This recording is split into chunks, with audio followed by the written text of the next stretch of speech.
అయినటువంటి దేవుని సేవకులు దైవజనులు అందరి బట్టి నాకు అందరి పేర్లు తెలియదు.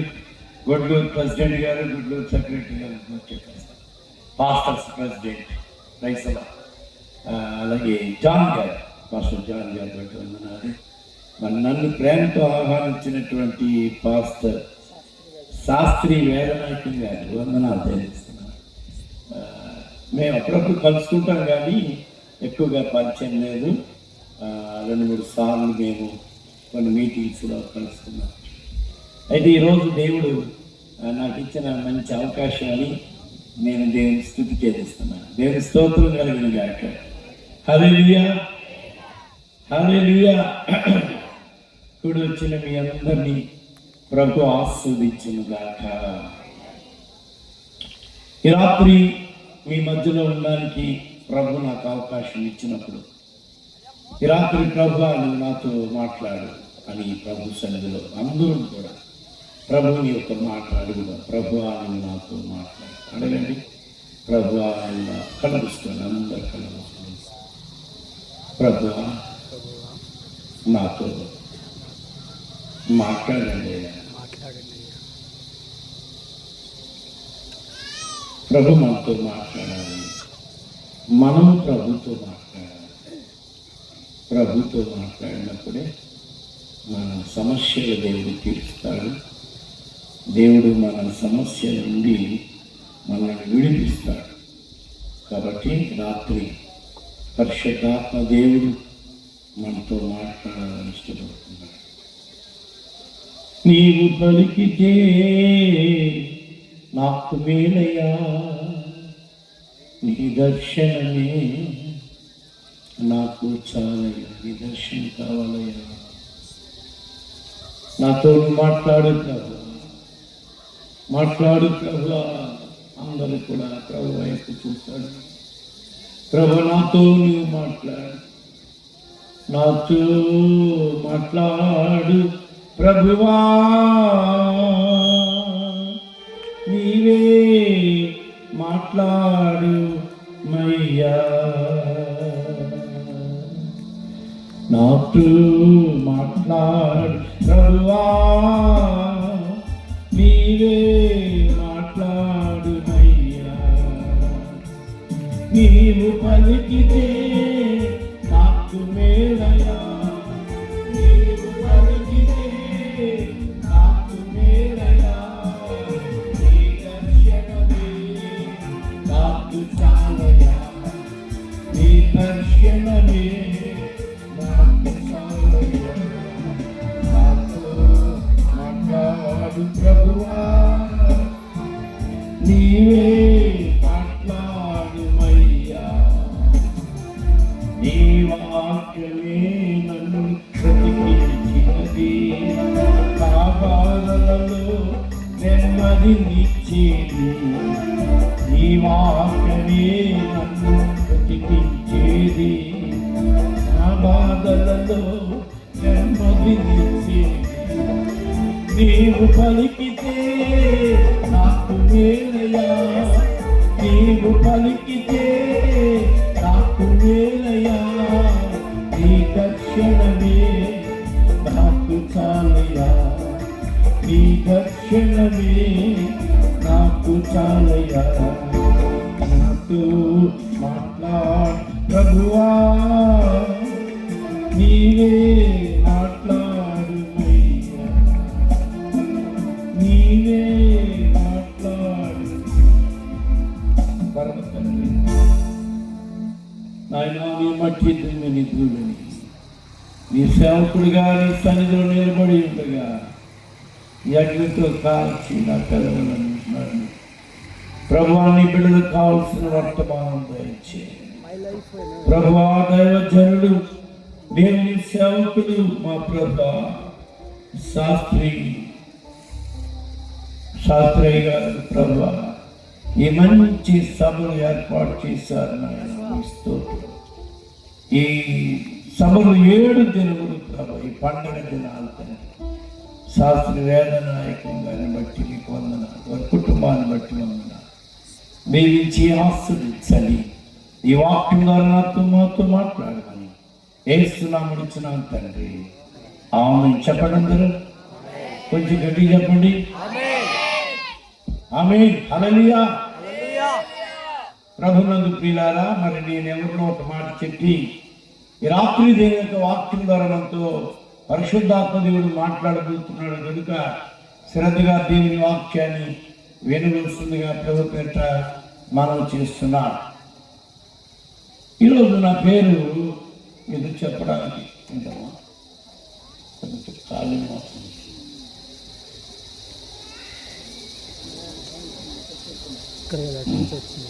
ఏం కాదు, వేసే. నా పేరు భగవాన్ దాస్. నాకు నా భార్య విజయ, నాకు ఒక బాబు, 3 కుమార్తెలు, 4 మనవళ్ళు, 4 మనవరాళ్ళు. దేవుని కృప చేత బిడ్డలందరికీ పెళ్లి సేవ చేస్తున్నారు. పెద్ద పాప సేవ చేస్తుంది, బాబు సేవ చేస్తున్నాడు, చిన్న పాప సేవ చేస్తుంది. ఫుల్ టైం మినిస్ట్రీ దేవుని సేవలో ఉన్నారు.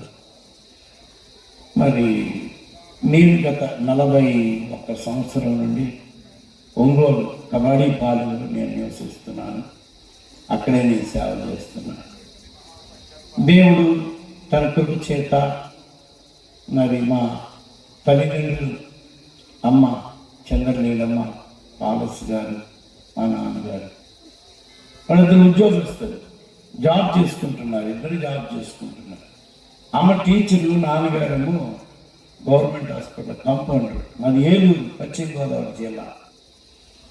ఇక్కడికి ఎలాగ వచ్చాను, ఎలా సేవకు వచ్చాను 2 మాటలు చెప్పి ఈ రాత్రి దేవుని వాక్యాన్ని శ్రద్ధగా వింటాను. నా చిన్న వయసులో 2 సంవత్సరాల వయసులోనంట, నాకు అంత గుర్తు లేదు, మసూస్కి వ్యాధి వచ్చింది.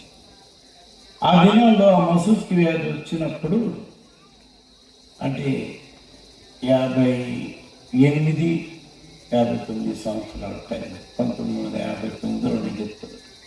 అప్పుడు నాకు మసూసుకుని వచ్చి నేను చచ్చిపోతానని మా అమ్మగారు అనుకుని ఇక దూరంగా చెట్టు కింద, ఇంట్లో ఇంకా 5 మా 7 ఉన్నా, మొత్తం 7 కదా, 6 ఉన్నారు ఇంట్లో. కాబట్టి దూరంగా పండబెట్టేవారు మంచం మీద. ఆ మసూస్కి కొండలు పెద్ద అయిపోయి పాలు కూడా తాగడానికి నీళ్ళు లేక పట్టించేవారు అమ్మ. చాలా బాధ. ఇక ఆ బాధ భరించలేక ఇక ప్రభువా నీ చిత్తమైతే ఈ బిడ్డను నువ్వు తీసుకో, బ్రతికిస్తే నీ సేవకి ఇస్తా. ఈ సావుని చూడలేకపోతున్నా, బాధపడుతున్నాడు, వాడికి మేము ఏమి చేయలేకపోతున్నాం అని వాళ్ళు చాలా వేదన పడ్డారు, చాలా వేదన పడ్డారు. అప్పుడు దేవుడు ఆ రాత్రి ఇద్దరు ప్రార్థన చేసి మోకరించి ప్రార్థించారు. తెల్లారిపెట్టేప్పటికల్లా ఈ మసూస కొండలన్నీ కూడా మాడిపోయి దేవుడు నాకు స్వస్థత ఇచ్చాడు. చెప్పకుండా కడుతున్నాడు. మీరు చాలా ధన్యులు. మేమేమంటామంటే చేతులు తెచ్చారా అంట, చేతులు తెచ్చారా అప్పుడు కొడతారు మా వాళ్ళు. మీరు చెప్పకుండా కొడుతున్నారు, చాలా ధన్యులు, మంచిది. మీ పాస్టర్ గారు అలా ట్రైనింగ్ ఇచ్చారు. అయ్యా మీరు ఎక్కడంటే అక్కడ ఉన్నారు, ఎక్కడ చూసినా మీరే. నేను స్తోత్రం కలిగిందా రైట్ రైట్ అలా ఉన్నారు. మీకు దేవుడు ఒక మంచి దైవజనుడు మీకు ఇచ్చాడు, మంచి దైవజనుడు. ఈ పరిచర్యల కొరకు మీరు ప్రార్థించాలి. సరే, అప్పుడు నా పేరు అమ్మ బతికాను కాబట్టి సన్నీ అనేటువంటి పేరు తీసేసి భగవాన్ దాస్ అని పేరు పెట్టాడు. భగవాన్ దాస్ ఎందుకో మా పేరు పెట్టామంటే భగవంతుడికి నువ్వు దాసుడైపోవాలా అని చెప్పి అక్కడక్కడ ఇలా మీటింగ్ పెట్టినప్పుడు అమ్మ సాక్ష్యం చెప్తున్నప్పుడు నేను పిల్లవాడిని ఆడుకుంటా ఉండేవాడిని. అటు ఇటు తిరుగుతా ఆ గడ్డిలో మాకు పెద్ద గడ్డేసేవారు కదా, ఇప్పుడైతే తాత్పారు, అప్పుడు గడ్డిలో కూర్చొని ఆడుకుంటా ఉండేవాడు. అప్పుడు వెంటనే మా అమ్మ సాక్ష్యం చెప్తా మధ్యలో భగవాన్ దాస్ అని ఎక్కడో నన్ను చూసేవాడు. అప్పుడు మా అమ్మ సాక్ష్యం వినేవాడు. మా అమ్మ నన్ను ఇలాగా ప్రార్థించింది, సేవకి సమర్పించింది. కానీ నా యవ్వన కాలం వచ్చేటప్పటికెలా, నా యవ్వన కాలంలో నేను దేవుడి నుండి దూరం అయిపోతున్నాను. గుడికి వెళుతున్నానే కానీ ఆత్మీయత నాలో లేదు, పరిశుద్ధత నాకు లేదు. రాను రాను నా స్నేహితులు చదువుల్లో ఉంటున్నప్పుడు నేను యవనస్తుల కూటానికి వెళ్ళాను. ఎందుకు వెళ్ళానంటే విజయవాడ ఎప్పుడు ఊరు వెళ్ళా, చిన్నప్పుడు ఎప్పుడు ఏ ఊరు వెళ్ళా. విజయవాడ తీసుకెళ్తున్నారు పాస్టర్ గారు, విశ్వాసులు యూత్ని అంటే నేను కూడా వెళ్తానని నేను వెళ్ళాను అన్నమాట. అక్కడేదో చెప్తారు, నార్మల్స్ పొందుతానని రాలే. అక్కడికి వెళ్ళి కూర్చున్నాను లేదో, ఆ పాస్టర్ గారు చెప్తున్నాడు, వాక్యం చెప్తున్నాడు. కేరళ ఆయన మలయాళంలో చెప్తున్నాడు, తెలుగులో తర్జుమా చేస్తున్నాడు. చెప్తా ఉన్నాడు. 3వ రోజుకెల్లా నేను కూర్చున్నాను. అట్టాగే ఆ బాబు చూడు అలా కూర్చున్నాను. ఒకటే కన్నీరు, ఏడుపు, కన్నీరు, ఏడుస్తూనే ఉన్నా. ఇక్కడ నుంచి తగ్గించండి. ఈ కన్నీరు ఎలా ఉందంటే చాలా భయంకరంగా ఏడుస్తూ, ప్రభువా నేను పాపిని, నన్ను క్షమించు అని దేవుని సన్నిధానంలో ప్రార్థన చేస్తున్నాను. అలా ప్రార్థన చేస్తూ ఉండగా నా హృదయంలో భారమంతా పోయి, నా హృదయమంతా సంతోషముతో, ఆనందముతో, ఎంతో ఆనందముతో నా హృదయం మార్పు చెందింది. దేవుని స్తోత్రం. దైవ చిత్తానుసారమైన దుఃఖము రక్షణార్థమైన మారు మనసు కలిగిస్తారు. అది కావాలి. దైవ చిత్తానుసారమైన దుఃఖం కావాలి. వాళ్ళు కుట్టారు, వాళ్ళు తిట్టారు, వాళ్ళు అన్నారని ఏడవడం కాదు. వాళ్ళకి అది ఉంది, వాళ్ళకి ఇది ఉంది, మనకి లేదు అని బాధపడటం కాదు. దేవుని సన్నిధిలో మన పాపముల కొరకు నేను నా పాపాల కొరకు పశ్చాత్తపడి ఏడ్చి కన్నీరు కాచి, ఆ రోజున పాస్టర్ గారు అన్నారు, మీలో దేవుని సేవకు వచ్చిన వాళ్ళు చేతులెత్తని అంటే చాలామంది ఎత్తి పైకి వచ్చారు.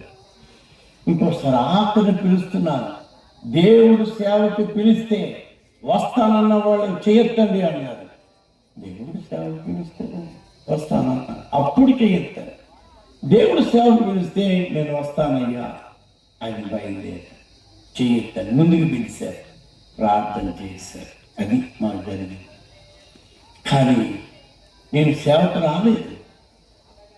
నేను ఎయిర్ ఫోర్స్కి వెళ్ళిపోవాలనుకొని హైదరాబాద్లో మా అన్నయ్య గారు ఉంటే ఎయిర్ ఫోర్స్ దిండికల్లో పెద్ద, అది ఎయిర్ ఫోర్స్ అకాడమీ అంటారు. పెద్ద 158 ఎకరాల భూమిలో పైలట్ ట్రైనింగ్స్ ఇస్తారు. అక్కడ మా అన్న ఆఫీసర్ ఆయన తీసుకుని నేను పైలట్ చేపిద్దాము. అయితే దేవుని దయ వల్ల నేను సెలెక్ట్ కాదు. స్తోత్రం. అదే నేను అడిగితే పేపర్ తెప్పించుకొని ఇంటికి ఎందుకు ఇంటర్మీడియట్ ఇంగ్లీష్లో రాయలేవా అన్నాడు. నేను తెలుగు మీడియం అన్నయ్యా, తెలుగు మీడియం ఇంగ్లీష్ ఎట్లా రాస్తాను, అలాగే ఇంగ్లీష్లో చెప్పారు. మొత్తం మీద దేవుడు తప్పించాడు. అయితే పెట్టుకున్నాను, తప్పించాడు. ఖాళీగా ఉన్నానని షుగర్ ఫ్యాక్టరీకి వెళ్ళి ఒక అన్న మేనేజర్గా పనిచేస్తున్నాడు. షుగర్ ఫ్యాక్టరీ కండసార్. ఇప్పుడు ఆయన అమెరికాలో ఉన్నాడు. మరి శాంతి మోడీ అని చాలా మంచి ప్రార్థన పరుడు. అన్న నన్ను కూడా రామన్నాడు. అదే నా దగ్గర పనిచేస్తాను. అదే రాత్రి కొన్ని నెలలు అయిన తర్వాత రాత్రి ఆ చెరుకు ఫ్యాక్టరీలో రోలర్స్ ఉంటాయి, చెరుకుని పిప్పుగా చేసే పెద్ద పెద్ద రోలర్స్. దానికి ఉండే కెపాసిటీ మోటార్స్ చాలా పెద్ద, ఎంత వచ్చినా రోడ్లు అంతా ఉంటాయి, పిండి చేసేస్తాయి. జ్యూస్ ఒక దగ్గరికి, పిప్పు ఒక దగ్గరికి వెళ్తా ఉంటాయి. అయితే ఒకేసారి పిప్పు అలా పడిపోయింది. నాకు ఏ పని కాదు, అన్ని పనులు నేనే చేస్తున్నా. అది డస్ట్ తీస్తున్నాను, కింద పళ్ళచక్రం ఒకటి నన్ను చుట్టేస్తుంది. నేను ఇలా పడిపోతున్నాను, ఉంగిపోతున్నాను, లేవలేకపోతున్నాను. అది కదిలిపోయింది. ఒక వేలు వెళ్ళిందంటే మనిషి అంతా వెళ్ళిపోతాడు. మనుషులు లాగేస్తారు, పడబడ పడబడ తలపై జ్యూసులోకి వెళ్ళిపోవాలి, చచ్చిపోయిన వాళ్ళు నాకు చాలా మంది. అప్పుడు నేను వెళ్ళి ఏడ్చుకున్నా. అప్పుడు గట్టిగా అరిచేసా, ఏమరుస్తాను గుర్తురాదు కానీ మొత్తం మీద మా మెయిన్ సూపర్వైజర్ ఒక ఆయన మెయిన్ మొత్తం ఆపేశాడు. బ్యాటరీ వచ్చి నా దగ్గరికి వచ్చి నన్ను విడిపించి దానంతా తీసి పడుకో వెళ్ళిపో, రూమ్కి వెళ్ళిపో అన్నాడు. నేను రూమ్కి వెళ్ళాను, ఆ పొలానికి వెళ్ళాను. ఆ పొలంకి కూర్చున్నా, మోకాళ్ళ మీద ఏడుస్తున్నా. ప్రభువా, ఈరోజు నేను చచ్చిపోయాను, ముక్కలు అయిపోయేవాడు, నీ సేవకి వెళ్తానన్నాను, వెళ్ళలేదయ్యా అని ఏడుస్తున్నా. దగ్గరగా ఏడుస్తుంటే ప్రభు నాకు ఒక దర్శనం అంటుంది. పెద్ద గొర్రెల మంద, తెల్లటి గొర్రెల మంద, కర్ర పట్టుకుని అక్కడ నుంచున్నా. నేను ఇక్కడ మోకరించాను కదా, అక్కడ ఉన్నాను ఏంటి అనుకుంటాను. మళ్ళా నేను అనుకున్నాను అలా ఉండేప్పుడు కదా వాళ్ళందరూ అట్లా పైకి తీశారు, మోకరించారు. అరే వీళ్ళందరూ గొర్రెలు కాదు, మనుషులు రా, ఇలా ప్రార్థన చేస్తున్నారు. కర్ర అక్కడ పట్టుకుని నేను నించున్నాను. అది నా దర్శనం. స్తోత్ర. ప్రభు నాకు ఆ దర్శనం ఇచ్చారు. అక్కడ నుండి నేను చెన్నై మారనాథ దైవ కాలేజీ డాక్టర్ హెన్రీ జోసెఫ్ దైవజనుల దగ్గర తరబీదు పొందారు. ఆ తర్వాత దైవజనుడు పరంజ్యోతి నాయన గారు. అలాగే నేను 5 సంవత్సరాలు సేవకుల దగ్గర నలిగా. రైసలా పరిచర్య. మా పాస్టర్ గారు అన్నాడు, పరిచారకుడే పరిపాలకుడు అవుతాడు రా అన్నాడు. అలాగే ఇప్పుడు మా సంస్థలో నేను ప్రెసిడెంట్ అయ్యాను. నేను సంతోషంగా లేదా? కొత్తగా చెప్పడం మామూలు విషయం కాదు. 850 మంది పాస్టర్లకి దేవుడు నన్ను సెక్రటరీగా పెట్టాడు, వైస్ ప్రెసిడెంట్గా పెట్టాడు. ఇప్పుడు ప్రెసిడెంట్గా 3 సంవత్సరాలు చేసిందట. అయ్యా మళ్ళా 4 సంవత్సరాలు మీరే ఉండండి, మళ్ళా ఇప్పుడు నన్ను పెట్టారు. ఎందుకు విషయం చెప్పానంటే, పనికి రాని పాత్రలని పారవేయకుమా. పనికి రాని పాత్రని, ఏ యోగ్యత లేనటువంటి వాడిని, ఎందుకు పనికి రానటువంటిని నన్ను దేవుడు ఆయన పనికొచ్చేవాడిగా చేశాడు. ఈ రాత్రి దేవుని వాక్యంలో నుండి నేను మీతో చెప్పే మాటలు శ్రద్ధగా మీరు వాక్యాన్ని వినండి. దేవుని వాక్యంలో నుండి ముందుకు సాగిపోదా. నిర్గమకాండం 32వ అధ్యాయము 25-26 వచనాలు ఈ వాక్యం చదువుకుందాం. ప్రజలు విచ్చలవిడిగా తిరుగుట మోషే చూచెను. అమ్మా, వారి విరోధులలో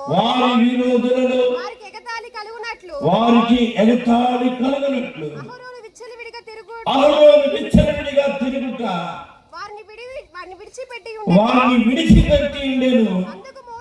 అందుకు మోషే పాలెం యొక్క ద్వారము దగ్గర నిలిచి యెహోవా పక్షమున వారందరూ నా యొద్దకు రండి అనగా లేవీయులందరూ అతని యొద్దకు కూడి వచ్చి దేవుడి వాక్యమును వినికిల్లో దీవించును గాక. ఈ రాత్రి ప్రభునందు ప్రియులారా, మోషే తన జననము చూస్తే ఆ కాలంలో పురుషుడు పిల్లాడు పుడితే చంపేసే కాలం. ఫరో అంటున్నాడు, ఇశ్రాయేలీయులు ఈ యొక్క ఐగుప్తు దేశంలో ప్రబలిపోతున్నారు. స్త్రీని చెప్పాడు, మంత్రసాలారా ఆ కాంపు చేస్తా ఉన్నప్పుడే మగపిల్లడైతే పిసికి చంపేసేయండి అంటున్నాడు. మగపిల్లల బతికిన పట్ల చంపేస్తున్నారు. అయితే మోషే ఆ కాలంలో పుట్టాడు. ఆ కాలంలో పుట్టినప్పుడు మోషేని ఏం చేశారు తెలుసా? తల్లిదండ్రులు అమ్రామ్ ఎక్బెత్ వీళ్ళిద్దరూ ఏం చేశారంటే విశ్వాసముతో ఆ బిడ్డను పెంచారు. దేవుని స్తోత్రం కలుగును గాక. అంతకు ముందే అహరోను పుట్టాడు, మిర్యాము పుట్టారు. ఒక తల్లి కడుపులో చూడండి, ఒక ఇశ్రాయేలుకి నాయకుడు పుట్టాడు. చెప్పండి, ఇశ్రాయేలీయులకు యాజకుడు పుట్టాడు, ఇశ్రాయేలీయులకు ఒక ప్రవక్తని పుట్టింది. Praise the lord. ఏమి తల్లిదండ్రులండి వాళ్ళు! వాళ్ళ పేరు గురించి అంత లేదు కానీ వారి గర్భంలో పుట్టిన బిడ్డలు ఎలా ఉన్నారయ్యో అంటే, అయ్యో గొప్ప ఇశ్రాయేలుకి నాయకులుగా ఉన్నారు. మోషే దేవుని సన్నిధిలో 40 దివారాత్రులు దేవుని పాదాల దగ్గర కూర్చున్నాడు. అద్భుతమైనటువంటి పరిచర్య మోషే చేశాడు. మోషే ఆ నైలు నదిలో వదిలేసినప్పుడు ఆ నైలు నదిలోంచి ఫరో కుమార్తె చూసా, ఈ పిల్లడు ఎంత సుందరంగా ఉన్నాడని ఆ పిల్లని పెంచమంటుంది. ఎవరంటే ఆ తల్లిని తెచ్చింది మిరియాము. ఆ బిడ్డను పెంచింది. ఆ బిడ్డకి పాలిచ్చి పెంచుతున్నప్పుడు అంటుంది, నానా మనం హెబ్రీలు నాయనా, మనం దేవుడి పిల్లలు నాయనా, మనకి దేవుడు ఉన్నాడు నాయనా, ఇక్కడ బాధలు పడుతున్నాము, ఈ బానిసత్వంలో ఉన్నాం, దయచేసి నీ ఒక గొప్ప నాయకుడు అవ్వాలరా, నువ్వు ప్రభువుని కలిగి ఉండాలని పాలిస్తూనే బిడ్డకు బాధ చేసి, పాలిస్తేనే బాధ చేసింది. మోషే పెద్దవాడైనప్పుడు ఐగుప్తు ధనము కంటే క్రీస్తు విషయమైన నింద గొప్ప భాగ్యమని ఎంచుకుని అల్పకాల పాప భోగాలు, ఆ సింహాసనం, ఆ బంగారం, వెండి, వజ్రాలు, ఆ రథాలు, ఫరో యొక్క సైన్యం, ఇంత గొప్ప ఆర్భాటం ఉన్నా నాకు అక్కర్లేదన్నాడు. దేవుని కొరకు మోషే నిలబడ్డాడు. దేవుని స్తోత్రం. అందుకని ఈ మోషే దేవుడు అన్నాడు, మోషే అని దేవుడు అతన్ని పిలవడానికి పిలుపు, దేవుని పిలుపు ఎలా ఉంది చూసారా? నా పిలుపు మీకు చెప్పాను, అయ్యగారి పిలుపు దేవుడు పిలిచాడు. నా మోషే పిలుపు ఎలా ఉందంటే, ఆయన మామ మందలు గొర్రెలను మేపుతూ ఉండగా అదిగో ఒక పొద కాలిపోతుంది. ఆ పొద నడుమున దేవుని యొక్క స్వరం వినబడుతుంది. దగ్గరికి వస్తున్నది. ఇన్ని ఐగుప్తులో ఉన్నటువంటి సకల విద్యా ప్రావీణ్యత కలిగినటువంటి నాకు ఈ అగ్నిలో కాలుతున్న చెట్టు కాలిపోలేదే, కాయలు కాలిపోవట్లేదే, పువ్వులు రాలిపోవట్లేదే, ఈ ఆకులు పచ్చగానే ఉన్నాయే, ఈ వదిలిపోలేదే, ఏంటి జరిగింది? వెళ్ళిపోతున్నాడు చూడడానికి, ఆ దృశ్యం చూడడానికి దగ్గరికి దగ్గరికి దగ్గరికి వెళ్తున్నాడు. వెళ్ళిపోతుంటుంటే ప్రభు అంటున్నాడు, ఆ మంటలో నుండి ఒక స్వరం వినపడుతుంది, అగ్ని జ్వాలలో నుండి ఒక స్వరం వినపడుతుంది. ఏమని? మోషే మోషే, నా దగ్గరికి నువ్వు రావద్దు, నువ్వు నిలుచున్న స్థలము పరిశుద్ధమైన స్థలం, ఇది పరిశుద్ధమైన స్థలం. నీ దేవుడు పరిశుద్ధుడు, పాపము లేనటువంటి వాడు, పవిత్రుడు, నిష్కళంకుడు, పాపంలో చేరేవాడు కాదు. ఈయన పరిశుద్ధమైన దేవుడు. మరి ప్రభువా ప్రభువా అంటున్నాడు, మోషే నీ చెప్పులు విప్పో, నీ చెప్పులు విప్పో. వెంటనే అతని పాత జీవితం, పాత బ్రతుకు, మానవుడు తయారు చేసే చెప్పులు, మానవుడు తయారు చేస్తేనే చెప్పులు, మానవ ఆలోచన, మానవ పద్ధతి తీసేయి, పక్కన పడేయి, నేను చెప్పినట్టుగా నువ్వు నడవాలన్నాడు. దేవుని స్తోత్రం. వెంటనే మోషే దేవుని మాటకి లోబడ్డాడు. ప్రభువా సెలవిమన్నాడు, వెళ్ళు, ఐగుప్తు దేశానికి వెళ్ళు, ఎక్కడి నుండి వచ్చావో అక్కడికి వెళ్ళు, నా ప్రజలని ఇశ్రాయేలుని తోడుకు రావాలి నీవే అంటప్పటికెల్లా, ప్రభువా నేను ఎక్కువ మాట్లాడలేదు కదయ్యా, అక్కడున్న పరిస్థితులు తెలుసు కాబట్టి భయపడ్డాడు. లేదు, నేను నీకు తోడుగా ఉన్నాను, నీ చేతిలో ఏముంది? అయ్యా కర్ర, అయ్యా ఆ కర్ర పడేసాడు. పాము తొగబట్టుకున్నాడు, మళ్ళా కర్ర అయిపోయింది. అని ఏం అద్భుతం! నేను నీకు తోడుగా ఉన్నాను, నీ చెయ్యి ఆ రొమ్ము మీద పెట్టుకున్నాను. వెంటనే ఏమైంది? కష్టం వచ్చింది. మళ్ళీ వెంటనే మళ్ళీ పెట్టు అన్నాడు, మళ్ళా చెయ్యి బాగైంది. ఇక అయ్యా నీ మాట వింటానయ్యా, ఏమైనా సరే నీ చిత్తం నేను చేస్తానయ్యా. సేవ అంటే తేలికేం కాదు, పరిచర్య అంటే అంత ఈజీ కాదు. చాలా మంది ఈ దినాల్లో ఎంతో అనుకుని ఏదో రకరకాలుగా అనుకుంటున్నారు, కానీ నిజమైన పరిచర్య చేయాలంటే ఎన్నో ఎన్నో ఎన్నో శ్రమలు ఎదుర్కొంటూ, బాధలు ఎదుర్కొంటూ, ప్రభు చిత్తాన్ని మనం చేసుకుంటూ ముందుకు సాగాలి. దేవుని స్తోత్రం కలుగునుగాక. అయితే మోషే ఐగుప్తులో 10 అద్భుతములు చేశాడు. మొదట ఫరో నా ప్రజలందరినీ నడిపించమంటున్నాడు దేవుడు అని చెప్తే, యెహోవా ఎవడు? ఆయన మాట నేను ఎందుకంటా, నేను పంపనన్నాడు. అప్పుడు మోషే తన చేయి సాపాడు, నీళ్ళన్నీ రక్తంగా మారిపోయి. ఎలాగైపోయినండి? కొండల్లో నీళ్ళు రక్తమే, బావుల్లో రక్తమే, చెరువుల్లో, బావుల్లో, ఎక్కడ ఇంట్లో ఏ గ్లాసులో చూసినా రక్తమే కనబడింది, కానీ నీళ్లు రక్తంగా మార్చేశారు. తాగడానికి నీళ్ళు లేవు. అప్పుడు అంటున్నాడు మోషే, ఈ ప్రజలు తీసుకెళ్ళిపోరా బాబు, నాయన వద్దురా అన్నాడు. మరలా నీళ్ళన్నిటినీ, రక్తమంతటిని నీళ్ళగా మార్చేశాడు మోషే. ఇన్ని అద్భుతములు మోషే ఇంకా చెప్పడానికి కాబట్టి ముందుకు వెళ్ళిపోతా. ఈ 10 అద్భుతములు చేసిన తర్వాత ఫరో జ్యేష్ఠ కుమారుడు కూడా చనిపోయాడు. ప్రతి ఇంట్లో జ్యేష్ఠ కుమారుడు మరణించాడు. మోషే పస్కాని ఆచరించు, ఆ యొక్క రక్తములు గుమ్మములకు ప్రోక్షించు అని చెప్పారు. ఇశ్రాయేలు అందరూ చేశారు. ఇశ్రాయేలు ఇంటిలో ఏం జరిగిందంటే సంతోషంగా ఉన్నారు. ఎవరైతే పస్కాని ఆచరించలేదు, ఐగుప్తు ఇళ్లలో ప్రతి ఇంటిలో కూడా ఒక వ్యక్తి చనిపోయాడు. అప్పుడు ఇశ్రాయేలు అందరిని పంపిస్తే ముందుకు సాగిపోతున్నప్పుడు అదిగో ఎర్ర సముద్రం అడ్డొచ్చింది. ఎర్ర సముద్రమును పాలు చేశాడు. అద్భుతంగా నడిచి వెళ్ళిపోతుంటే వెనక ఫరో సైన్యం కూడా వెళుతుంది వాళ్ళని తీసుకురావడానికి. కానీ ఫరో సైన్యము ఆ నీళ్ళలో ఏమైపోయారండి? మునిగిపోయారు. ఎర్ర సముద్రము నీ ఆజ్ఞ మీరకు రహదారిగా మారగా, ఎర్ర సముద్రము నీ ఆజ్ఞ మీరకు రహదారిగా మారగా, దాటిరే ఈ జనులు మముగా, దాటిరే ఈ జనులు బహుక్షేమముగా.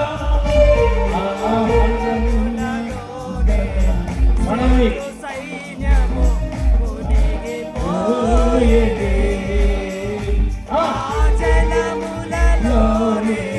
శత్రు సైన్యము మునిగిపోయేదే. కృపా సత్య సంపూర్ణుడా సర్వలోకానికే జయవతివి నీవే సయ్యా, సర్వలోకానికే జయవతివి నీవే సయ్యా. అంటే హల్లెలూయా పాడుకుంటూ ఎర్ర సముద్రం దాటి ఇశ్రాయేలీలు అబ్బా దేవుడు ఎంత అద్భుతాలు చేశాడు, ఎన్ని ఆశ్చర్యకార్యాలు చేశాడు అని చూసినటువంటి వారే, అద్భుతాలు అనుభవించిన వారే, దేవుని శక్తిని కలిగినటువంటి వారే మోషే సీనాయి పర్వతం మీద దేవుని సన్నిధిలో దేవునితో మాట్లాడుతుండగా యెహోషువ కొండ చివర్లో ఉన్నాడు. ఎవడు తాకకూడదు దానిని, అక్కడ ఉన్నాడు. అప్పుడు మోషే దేవునితో మాట్లాడుతూ ఉండగా 40 ద్వారాలు అయిపోయింది. మోషే ఏమైపోయాడో మాకు తెలీదు. అహరమా మా అందరిని తీసుకో, ఏంటయ్యి బంగారం ఏయ్ అన్నాడు. వేస్తే అయిపోయింది. ఏమైపోయింది? నువ్వు చెప్పడం గట్టిగా, మీ భయం ఉందా? చెప్పడం గట్టిగా. దూడ అయిపోయింది. దాని చుట్టూ తిరుగుతున్నారు. మోషే ఏమో దేవుని దగ్గర ఉన్నాడు, మోషే పైన ఉన్నాడు, అహరోను కింద ఉన్నాడు. ఈ భూసంబంధమైనటువంటి వాడిగా ఈ భూసంబంధమైనటువంటి కార్యాలు చేస్తున్నాడు. దేవుడు అన్నాడు, మోషేకి నువ్వు త్వరగా వెళ్ళిపోరా. వెళ్ళిపోయాడు. వచ్చేసి చూస్తుంటుంటే అయ్యో ఇదేంటని దేవుడిని కాకుండా వేరే వాడిని ఆరాధిస్తుంటుంటే తన చేతుల పగల కొట్టేశాడు. బాధపడిపోయాడు. దేవుని సన్నిధిలో కన్నీరు కారుస్తున్నాడు. అప్పుడు దేవుడు చెప్పాడు, ఏమన్నాడంటే, ఇది ఇప్పుడు ప్రసంగం మాట చదివాను చూసారా, అక్కడ ఇచ్చేసాం, క్లుప్తంగా రాకొచ్చానమాట.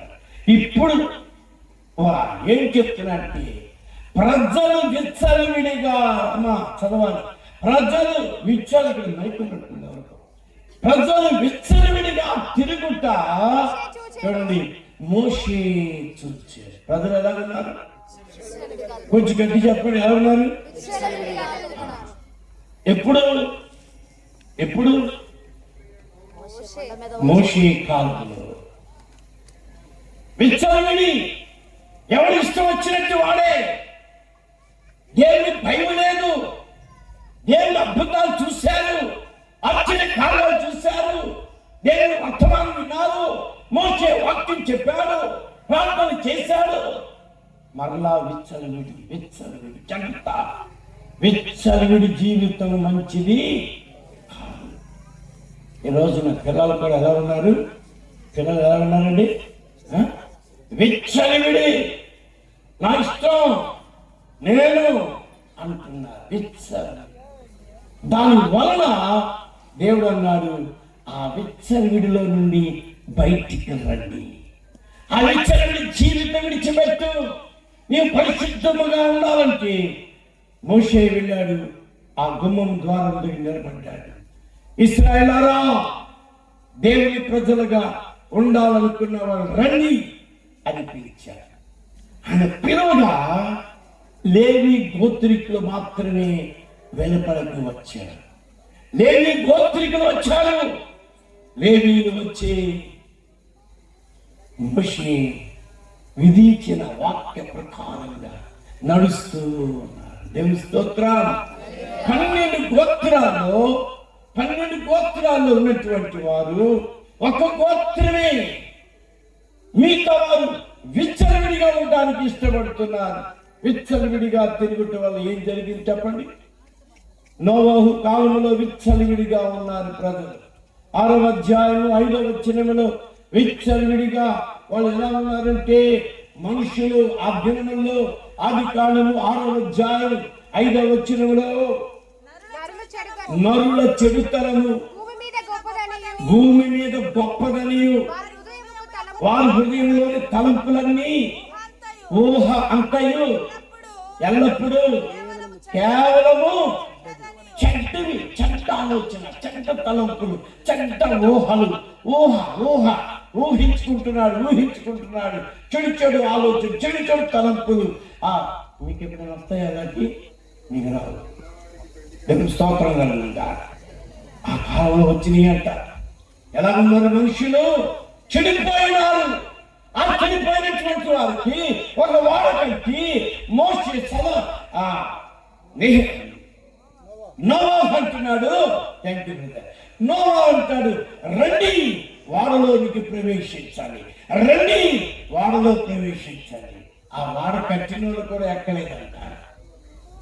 నోవహు తన కుటుంబం మాత్రమే ఆ వాడలోనికి ఎక్కారు. మీతో వాళ్ళందరూ ఏమైపోయారండి? జలప్రళయములకు ఏమైపోయారు? నాశనమైపోయారు. జాగ్రత్త.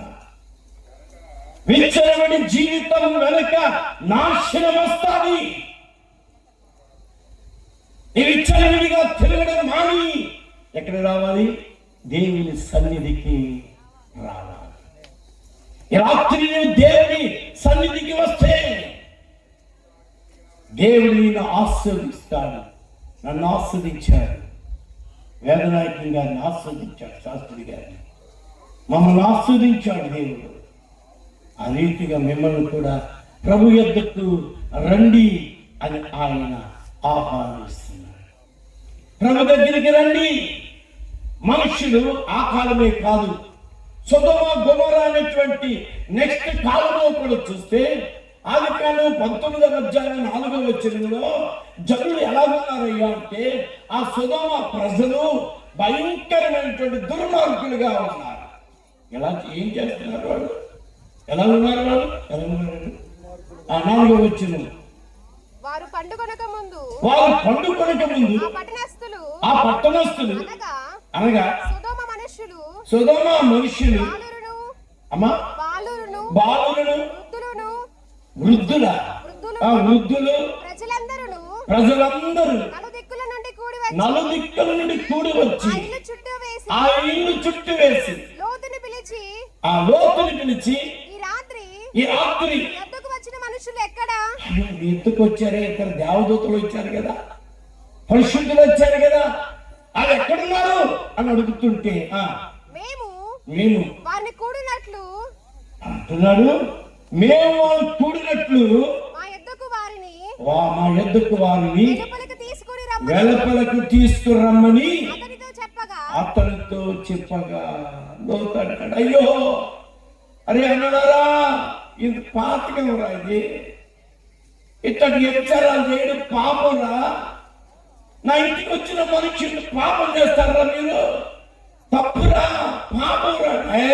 ఎవడరా నువ్వు మా పెద్ద బోధ చేస్తున్నావు అంటున్నా. దేవుడు అన్నాడు, లోతు నీ బిడ్డలు తీసుకుని కుటుంబం వచ్చేస్తున్నారు. వాళ్ళ బయటకు వచ్చారా లేదు? ఆ సొదొమ గొమొర్రా మీద ఏమొచ్చింది చెప్పండి? అగ్ని గంధకములతో నాశనం, విచ్చలవిడిగా తిరుగుట. నెక్స్ట్ వచ్చేది ఏంటంటే నాశనం వస్తుంది. అందుకని విచ్చలవిడిగా తిరగద్దు. ఇంట్లో అమ్మా నాన్న కూడా అంటారు, ఏంట్రా పొద్దుపోయి వస్తున్నావు? ఏందమ్మా పొద్దుపోయి వచ్చావు అంటే ప్రైవేట్ క్లాసులు పెట్టారులే. నీకు తెలుసా ఏంటది? కంప్యూటర్ క్లాసులు పెట్టారు మాకు. మీకేం తెలుసులేదు. ఇంత అర్ధరాత్రి కూడా పెడతారా? అర్ధరాత్రులు పెడతారు, పొద్దుపోయిన పెడతారు. ఆ క్లాసులు జరుగుతూనే ఉంటాయి అంటారు. ఈ ఇంట్లో వాళ్ళకి తెలియక ఏదో పెద్ద చదువుతుందని చదువుతుంది. విచ్చలవిడి. మీరు పట్టణాలకు వెళ్ళాలి, బొంబాయి, కలకత్తా, బెంగళూరు, హైదరాబాద్, భయంకరమైనటువంటి జీవితం ఇప్పుడు విచ్చలవిడి. అయ్యో చెప్పలేము. అవి ఘోరం ఎలా ఉంటాయో తెలుసా? బైబిల్లో కూడా ఒక మాట రాశాడు. రోమీయులకు రాసిన పత్రిక 1వ అధ్యాయం 27వ వచనంలో, రోమా 1:27లో రోమీయులకు రాసిన పత్రిక 1వ అధ్యాయము 27వ వచనం, అటువలే పురుషులు కూడా స్త్రీ యొక్క స్వాభావికమైన ధర్మమును విడిచి పురుషులతో పురుషులు అవాచ్యమైనది చేయొచ్చు, పురుషులతో పురుషులు అవాచ్యమైన కార్యములు చేయొచ్చు, తమ తప్పిదమునకు తగిన ప్రతిఫలమును పొందొచ్చు. అయ్యో వాళ్ళు ఎలా ఉన్నారండి? పురుషులు పెళ్ళంట, స్త్రీలు పెళ్ళంట. అక్కడ విన్నారమ్మా? విన్నారా? ఇప్పుడు జరిపించుకోవచ్చు అని కూడా లైసెన్స్ ఇచ్చేసిందండి. లైసెన్స్ ఇచ్చేసింది. ఇప్పుడు అమెరికాలో అటు సైడ్ ఒక పురుషుడు వచ్చి ఇంకో పురుషుడిని మా ఇద్దరు పెళ్లి చేసుకుందాం అంటే పెళ్లి చేసుకుంటున్నాం. మా ఆడపిల్ల నేను పెళ్లి చేసుకుందాం, పెళ్లి ఏం చేస్తున్నారు?